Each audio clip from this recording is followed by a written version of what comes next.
Não é fácil, pá. Não é fácil estar aqui assim a entrevistar um amigo de longa data. Não é nada fácil. Mas é um prazer grande. Com uma história que eu respeito muito e que eu considero muito, no caso concreto, com um combate democrático como há poucas pessoas que no mundo fizeram. E essa matéria é uma matéria que sempre eu relevo quando falo de ti, seja aqui for. Não é possível esquecer todo o processo de luta pela paz e pela democracia onde tu estiveste envolvido. E isso foi visível em 92, e vamos começar por aí, no tempo da RPD e no tempo da AD. Como é que tu fazes a leitura desse processo? Ainda há bocado estavas a falar da questão das eleições e da forma como é que ocorreu. Joffre, muito obrigado por este convite, por estar aqui nesta equipa dos Strategizando. Vamos fazer aqui umas estratégias, não é? É com muita satisfação que estou com todo o amplo público. Bom, sabemos que 92 vem na sequência dos acordos que foram assinados, acordos de paz, de Bicesse. E é preciso perceber que na fase final, para aí, a partir de 89, começou a emergir a sociedade civil e pela primeira vez conseguiu-se em Angola ter uma associação cívica, a Associação Cívica de Angola, com uma boa liderança, do Joaquim Pinto de Andrade, não é? Num contexto em que toda a sociedade civil só funcionava dentro da lógica das correias de transmissão. Tínhamos a UNTA, tínhamos a União dos Escritores, tínhamos, enfim, outras associações, mas já estava tudo ligado ao partido no poder, portanto ao MPLA, como partido único, como um partido que dominava todas as instituições, quer do Estado, quer fora do Estado. E a Associação Cívica acabou por criar uma nova forma de intervir na política. Nessa altura, a Associação Cívica trouxe um programa de paz, um programa pela liberdade, um programa pela democratização do país, e pela primeira vez com uma acentuação muito grande em matéria de direitos humanos, portanto era uma grande novidade a nível do país. Mas, infelizmente, com a lógica das Nações Unidas, segundo a qual os conflitos são resolvidos pelos beligerantes, a sociedade civil não pode intervir. Eu lembro-me, naquela altura, isto não é muito público, mas o Durão Barroso, que estava um pouco a capitanear este exercício de aproximação, teve vários contactos com o Joaquim Pinto de Andrade, mas ele próprio dizia: isto aqui está difícil, 2 está difícil, se entrar mais um, mais difícil ficará. Bom, uma lógica um bocado difícil de entender, porque já tinha dado mau resultado neste tempo. Exatamente, as quantidades nem sempre resultam na mesma lógica, não é? Pode resultar em qualidade diferente, até porque era um fator diferente, era um fator de intervenção civil. Mas, naturalmente, nessa altura, nós também procurávamos criar um partido político que fosse um partido político que compreendesse a sociedade civil. Portanto, o ADN da Frente para a Democracia é exatamente este, não é? Um partido político que consiga compreender a sociedade civil e consiga, de alguma forma, dar sinergias às várias causas que a sociedade civil tem. Porque vínhamos de um processo político beligerante, em que as questões cívicas, as questões civis eram desprezadas, e é um pouco lógico, era um processo de guerra, em que a política pura estava sempre à frente, e basta dizer que Angola, se fosse convidada por um fórum internacional para discutir a SIDA, a primeira coisa que chegava lá e dizia: estamos em guerra, e sobre a SIDA não dizia nada, absolutamente nada. Portanto, havia todo um conjunto de causas para defender e, sobretudo, havia uma perspectiva civilista que era necessário introduzir no debate político, não é? E a Frente para a Democracia surge com este conteúdo. E se me permitis uma pequena interrupção, no caso, a convicção que eu tinha na altura, que ainda tenho, é que um dos erros do Dr. Savimbi foi não ter percebido o vosso papel dentro desse cenário e o papel da pressão civilista dentro daquele processo de paz. Essa é uma leitura que eu fiz várias vezes. Aliás, entrevistamos a FPD, no caso concreto, por causa disso mesmo, e levei umas boas críticas também por causa disso mesmo. Não, havia um temor muito grande, não é? Que o MPLA era um troglodita que abarcava tudo e não houve uma leitura da oposição civil ao longo do tempo. Nomeadamente, e repara que há setores da sociedade e de outras componentes políticas no seio do próprio MPLA que foram reprimidas desde 1974. Precisamente. 1974, 1975 e por aí fora, não é? Os últimos presos políticos foram libertos e eram correntes de opinião em 81 e, portanto, isto... E depois era preciso perceber que um regime totalitário oprime e a opressão cria descontentamento e era preciso perceber ali onde havia um descontentamento genuíno.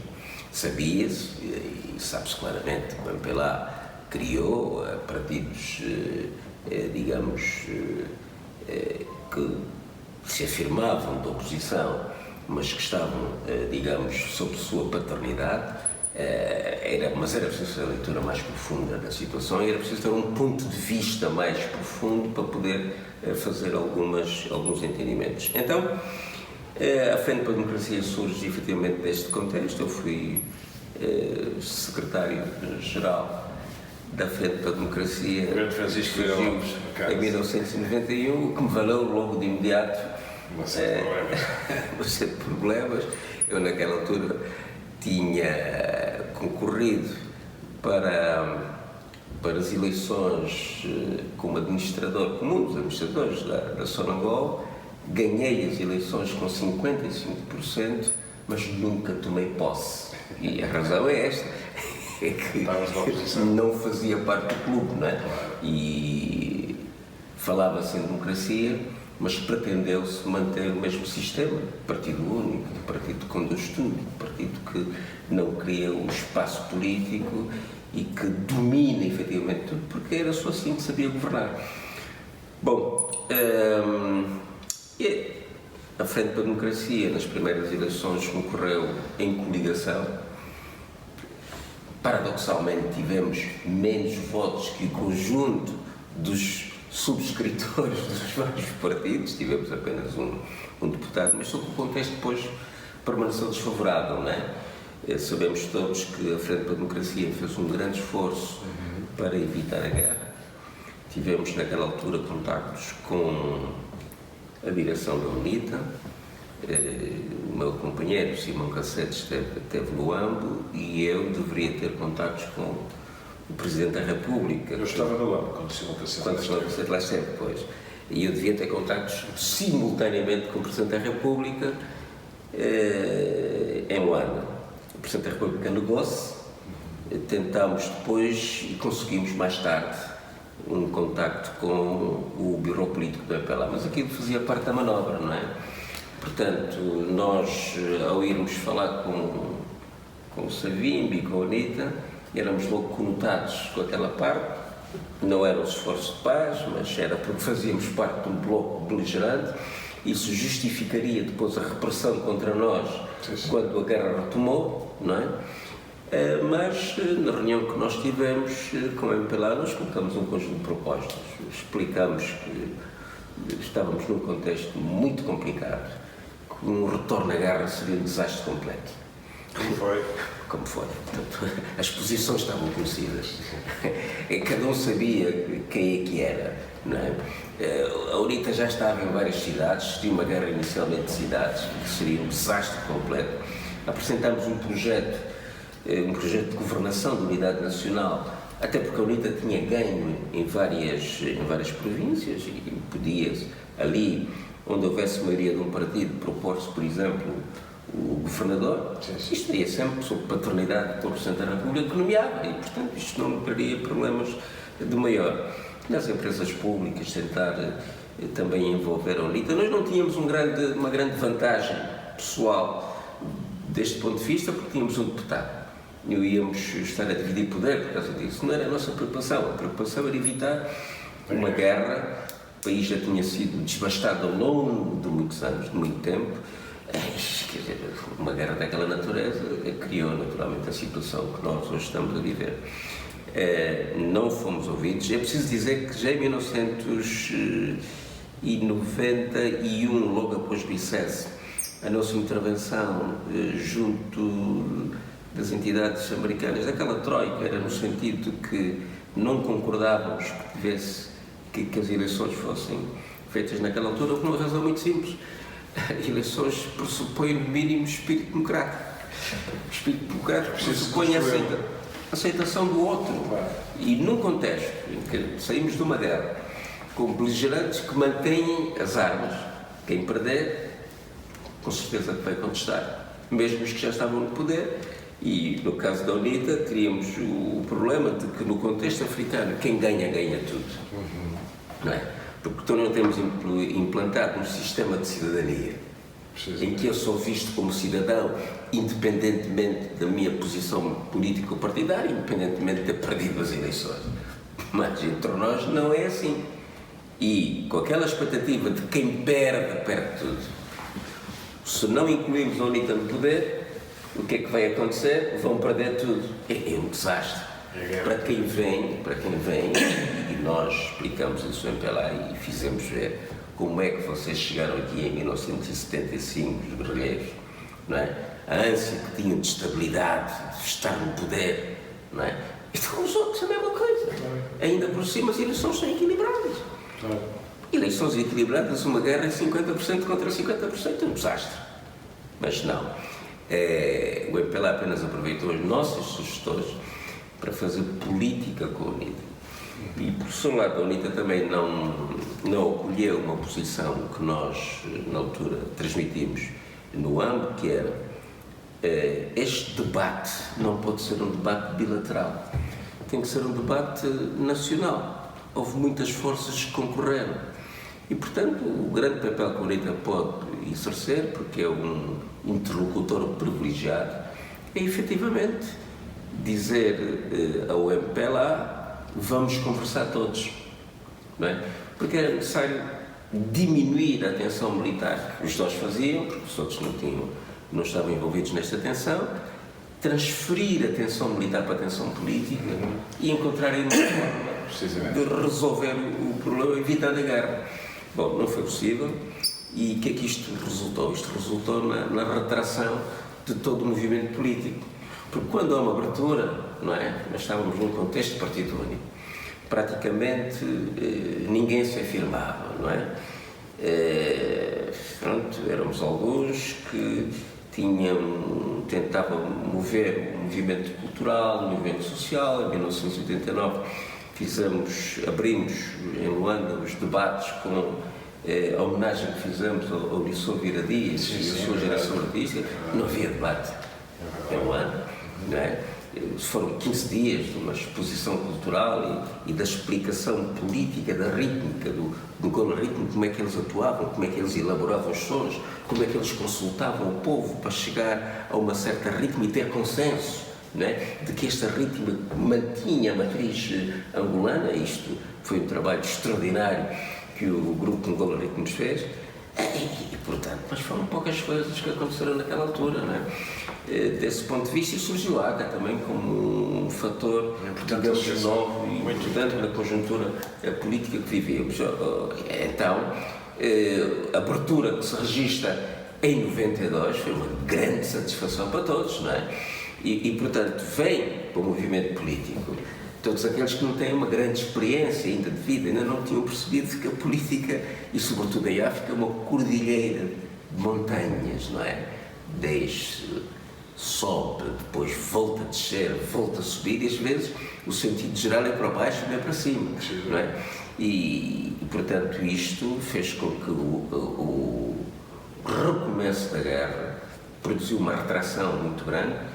Se o Jofre consultar a qualidade da lista que nós tínhamos proposto como deputados para as eleições, e depois a debandada que existiu, e toda a gente depois teve que se socorrer entrando para os organismos normais e teve que desaparecer da cena política, o espaço político ficou perfeitamente fechado. Quer dizer, vai ver que havia muita gente que estava ali e que, se tivesse a trabalhar dentro de uma certa orientação política, aberta, democrática, com um programa de desenvolvimento, e tínhamos muitos quadros naquela altura que foram deputados da coligação, com certeza que o país seria um país diferente se o país tivesse apostado na democracia. Bom, houve a guerra e os grandes esforços da Frente para a Democracia foi entrar no movimento de paz, como tu sabes, não é? Sim. Contribuímos muito para o Popatch, ajudámos o COIEPA e fizemos, eu também fui protagonista de um apelo pela paz em Angola via diálogo, não é? Que teve uma adesão extraordinária de setores, inclusive do MPLA, que depois foram castigados por isso. No contexto não podia ser de outra maneira, não é? Mas está a ver, já depois de haver abertura democrática formal, não é? Em que as leis permitiam o multipartidarismo, outras expressões. Bom, Angola é assim um país que conseguiu uma coisa que deve estar aí no ex-libris, é? Deve estar aí, que é fazer multipartidarismo sem democracia. Portanto, isto é uma novidade histórica. Isto é um contributo para a ciência política extraordinário. Portanto, quer dizer, não podemos menosprezar toda esta forma sofisticada de política que nós temos no nosso país, não é?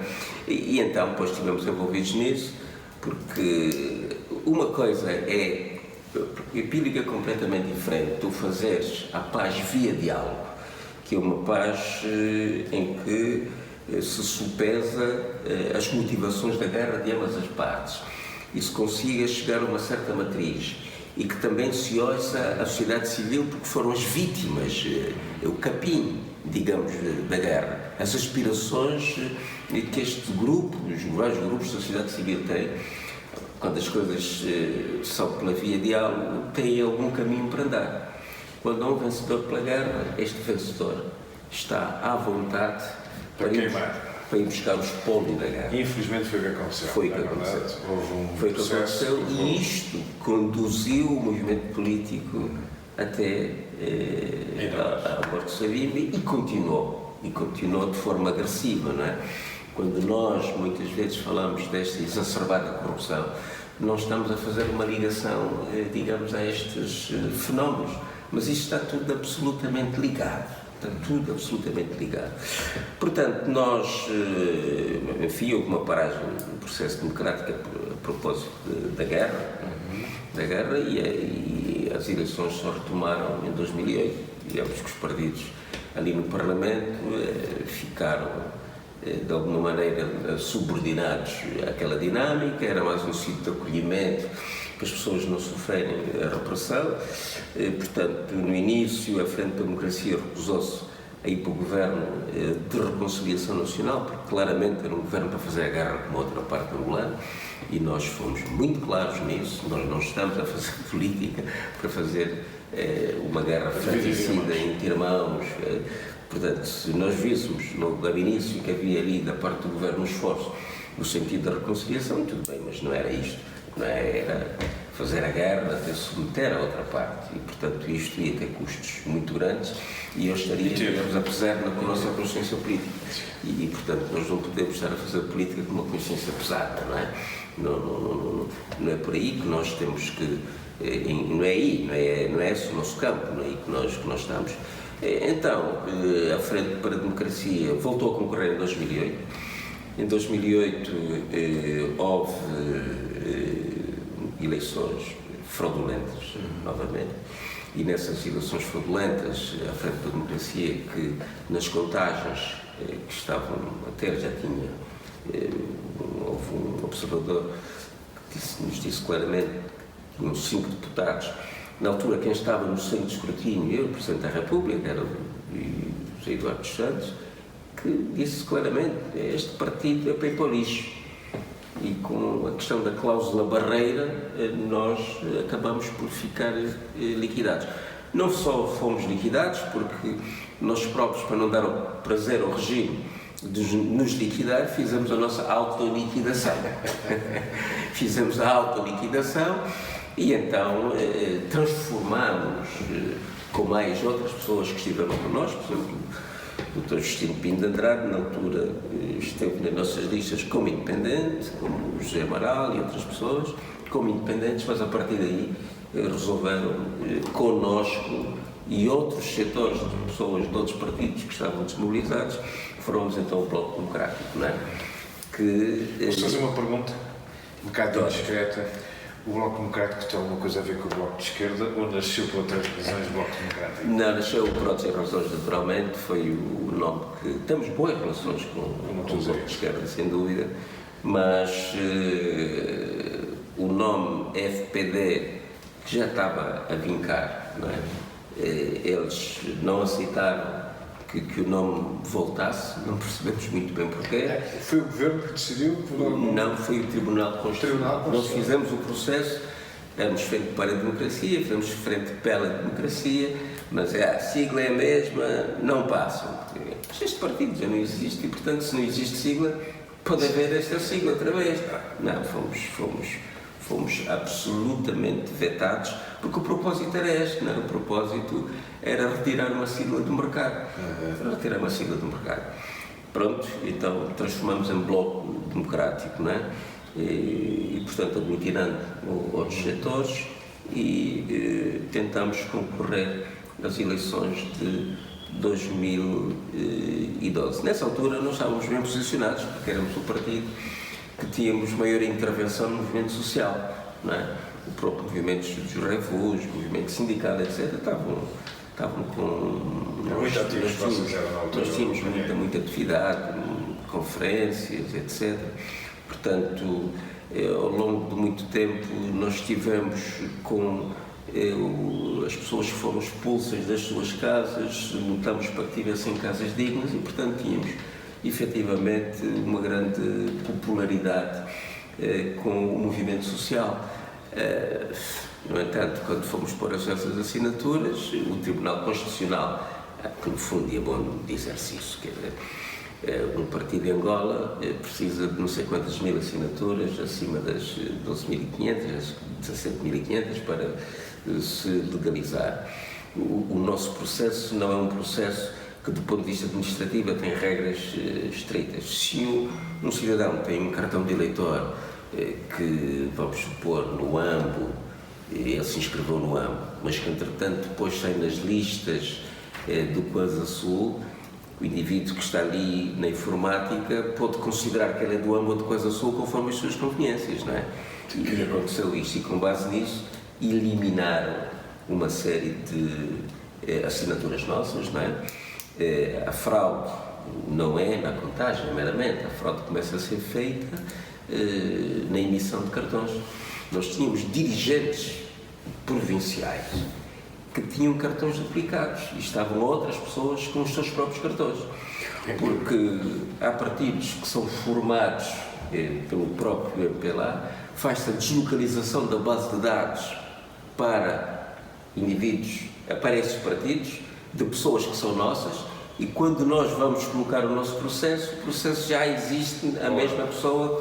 Então, portanto, a fraude é uma coisa perfeitamente descarada, digamos, naquele país, e por consequência, quer dizer, nós sabemos que eles tinham isto muito claro, que era eliminar a possibilidade do Bloco Democrático, porque eles ficaram, de alguma forma, contavam que depois da eliminação da FPD, esta corrente iria desaparecer completamente.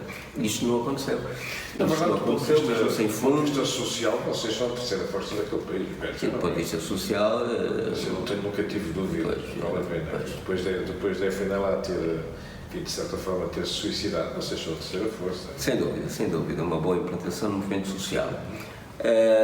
Pronto, e desta vez nós estávamos a perceber que o mesmo iria acontecer com o Bloco Democrático. Aliás, lembra-se que em 2012 estávamos tão integrados no movimento social, acompanhávamos as manifestações de oposição, porque a oposição não são só partidos políticos, né? Sobretudo movimentos revuos, E eu próprio tive aquele incidente.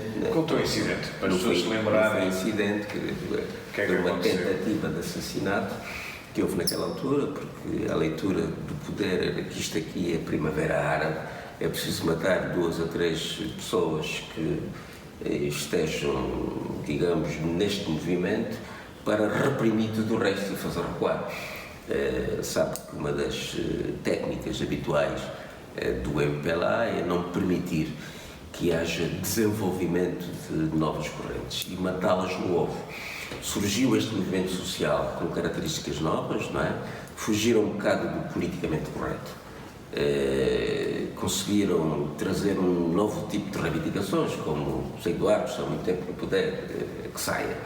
E isto acabou por criar uma onda e uma corrente de simpatia muito grande, mas é sempre um movimento novo. Precisa de tempo para ter maturidade, para se cimentar. Experiência. Exatamente. E a estratégia do governo, ou no caso do MPLA, é acabar logo, não permitir que estas correntes se desenvolvam e que, pela sua própria experiência, saibam depois construir caminho. Portanto, e naquela altura eu era secretário-geral do Bloco Democrático, tinha muitas responsabilidades no sistema eleitoral e às portas das eleições, não é? Em maio, o processo já está a correr, que me acontece o que aconteceu, não é? Aquela tentativa de homicídio e que, portanto, quebrou um bocadinho... Com espancamento mesmo, não é? Não, aquilo, como eles faziam com jovens, era ferros dirigidos à cabeça, não é?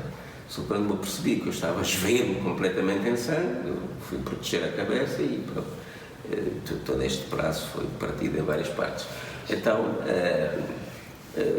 portanto, recorreram à repressão máxima, não é? A repressão máxima de uma manifestação que constitucionalmente é normal. Nós nem estávamos sequer naquela altura, já estávamos naquele espaço que poderia ser um espaço que nos conduziria ao 1º de Maio.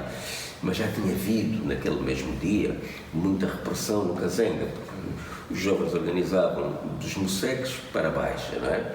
E eles estancaram. Eu lembro-me que nós estávamos ali em Luanda, num sítio que se chama Sistec, estávamos à conversa e estávamos a organizar que um grupo fosse socorrer o Luati e outros jovens que estavam, digamos, cercados pelas forças de segurança, pelos caenses e pela polícia. Era preciso ir um grupo diferente e um grupo que não fosse só de jovens, e foi o Bonavena. O Bonavena foi socorrer este grupo e eu continuei, permaneci ali. Passou um grupo da polícia e nós até sugerimos, vamos sair daqui porque daqui a pouco eles vão voltar aqui porque já nos viram. Fomos para frente do Hospital Militar, claro. Estávamos numa cavaqueira quando eles apareceram. Eu ainda contactei o comandante Petit, que mostra a conexão. E ela diz, não, vamos, sob controle, eu vou... Está aí um grupo que já passou por aqui, que os jovens dizem que são eles que estão, os caenches, não é? Que fazem as agressões das manifestações. Não há problema, porque um dos papéis que nós também tivemos ali, enquanto partido, digamos, constitucional, era termos diálogo com as instituições. E sempre que existisse qualquer manifestação, nós telefonávamos à polícia, falávamos com o comandante da polícia, o comandante Petit, que estava em Luanda, para pedir moderação e, enfim, que não houvesse violação deste direito constitucional de manifestação. Nosso papel como políticos, porque, no fundo, o papel dos políticos é permitir a cidadania. É permitir a cidadania, né? Exercíamos o nosso papel. E havia alturas que, declaradamente, e naquela altura nós declaramos isso, que íamos à manifestação, que estaríamos lá, não é? E nós sabíamos deste plano do MPLA, do Governo, da Segurança de Estado, de reprimir, no sentido de criar a imagem de que ninguém se pode manifestar e que a Primavera Árabe aqui não vai existir. Aquilo que o José Eduardo, depois da entrevista, diz, eles tentaram. O problema não era esse. Havia uma situação já naquela altura em Angola, que era uma situação em que as pessoas, e descontentamento, e se manifestar. quem está no sistema democrático tem que ter capacidade, tem que ter capital, não é? Para conseguir lidar com a diferença. Sob várias formas, não é? Do ponto de vista pacífico. E é isso, é este cabedal que nós ainda não verificamos que existe no atual governo.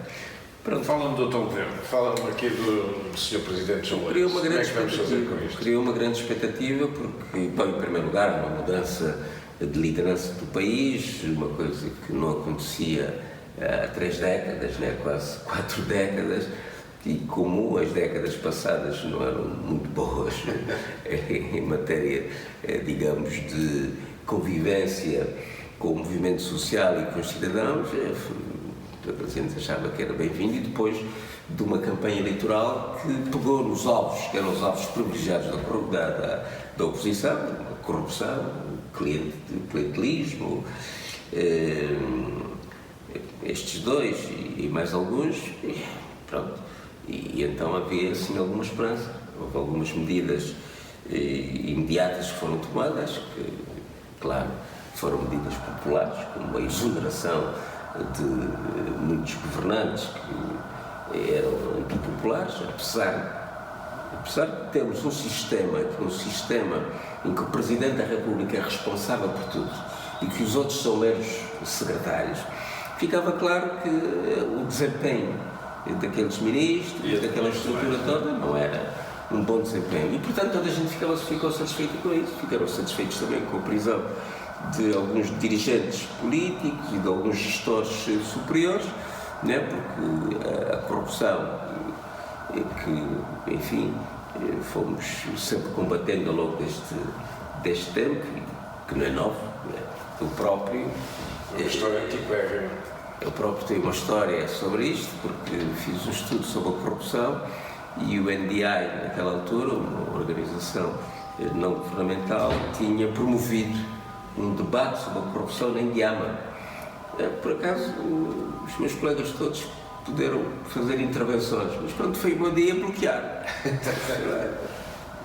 Transferimos da Indiama, disseram que bloquearam por razões de segurança, transferimos da Indiama para o Hotel Presidente, bloquearam novamente. Né? E, portanto, como sabe, a corrupção estava perfeitamente diagnosticada quando o Presidente José Eduardo dos Santos diz que o segundo cancro do país depois da guerra é a corrupção. Ele faz essa afirmação depois de ter sido feito um estudo muito minucioso sobre a corrupção em Angola, em que se apontava que mesmo antes da abertura, digamos, liberal, para a descentralização económica e a privatização, antes disso já havia uma corrupção perfeitamente exacerbada, não é?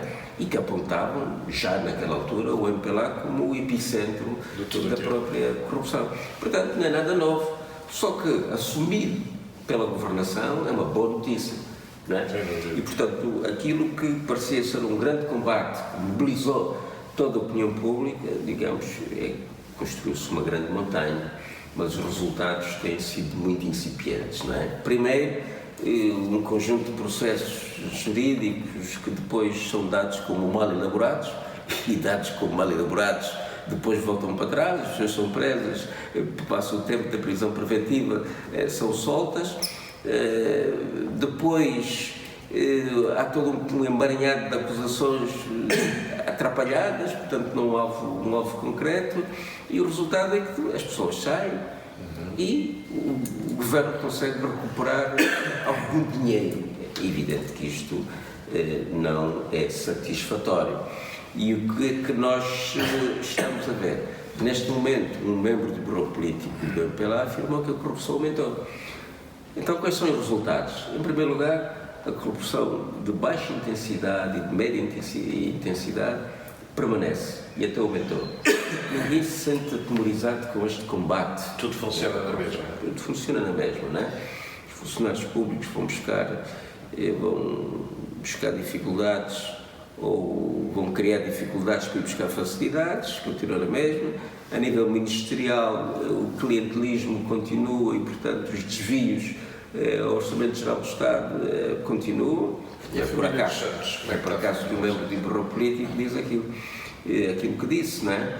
E, portanto, as lógicas de pensamento segundo as quais quem pensa diferente, quem consegue fazer uma vida honesta, não vai conseguir sobreviver e, portanto, esquece, é melhor meter-se no sistema. Estas lógicas permanecem, não há choque, não há choque disto. E, portanto, quer dizer, nesse contexto,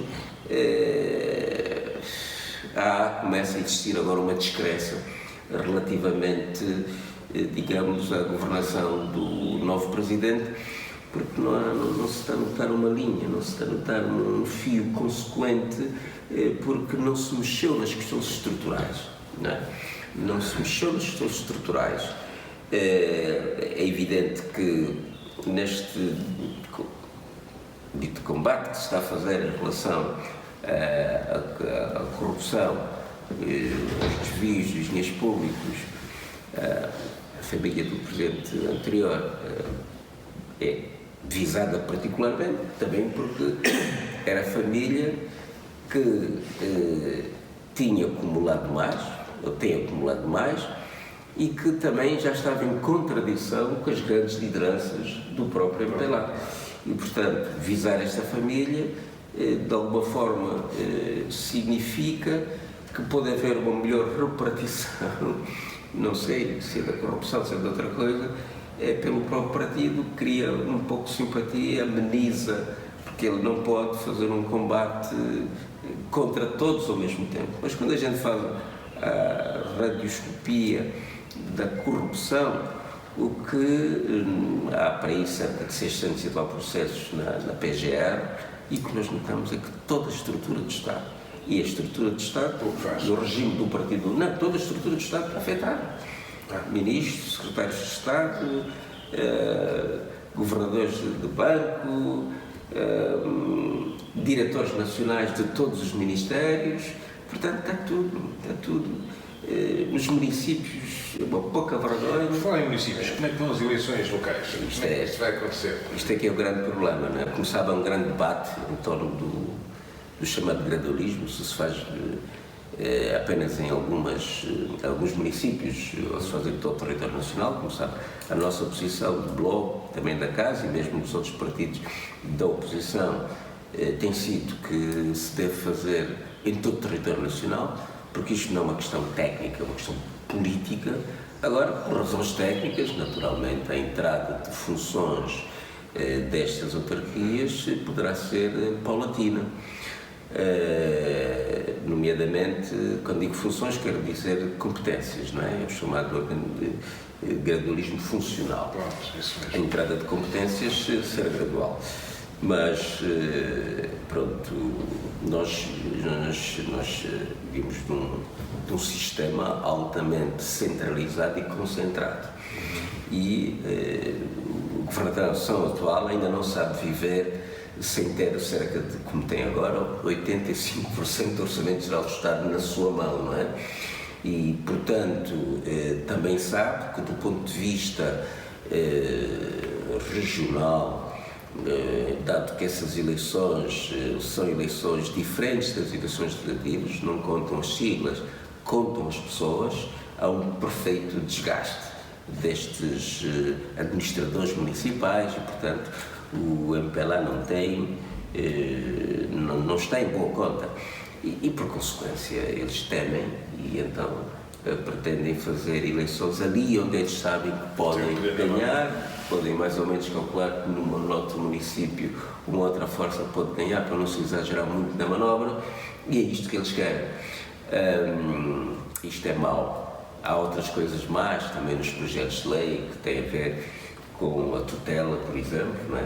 Digamos que ali os autarcas eleitos podem ser demitidos de uma maneira ou de outra pelo governador que é indicado pelo Poder Central, portanto isto, há ali situações que... É um misto de centralismo na mesma, não é? Exatamente, estão com extremas dificuldades de sair, digamos, daquele poder altamente concentrado, altamente centralizado, porque pronto, é evidente que a análise básica que se faz de um poder daquela natureza é que socialmente o poder cria dependências, não é?